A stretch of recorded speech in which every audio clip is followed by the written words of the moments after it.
চলে এসছি স্যার। বাহ, খুব ভালো করেছো। আমার কিছু সম্পত্তি তোমার নামে লিখে দেবো নাকি? আমাকে দিলে হাই রোডের ধারে 20-30 বিঘে লিখে দিবেন। সালাম মামনি, আমার নিজেরই 2-3 কাঠার বেশি নাই। চলো। না, হেঁটে হেঁটে তো যাবো না। তাহলে চলো উড়ে উড়ে যাই। আপনি খেপা চুদা নাকি? কেন? আমরা তো মানুষ, উড়বো কি করে? খেপা জুদা তো অভিজিৎ, ও তো জানে মানুষের ডানা থাকে না। তাহলে কি গানা মারাতে বলছে হেঁটে হেঁটে যাবো না? না মানে আমি বলতে এলাম বাইকে বা 4 চাকায় যাবো। 4 চাকা কেন, চলো হেলিকপ্টারে যাই। ঠিক বলেছেন স্যার, হেলিকপ্টারেই ভালো হবে। ঘরে একটা সিলিং ফ্যান নাই, আর এদিকে হেলিকপ্টারে যাবে শুয়োরের বাচ্চাগুলো।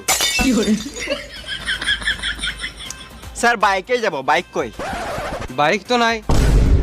কেন গান মেরে খেলিছেন?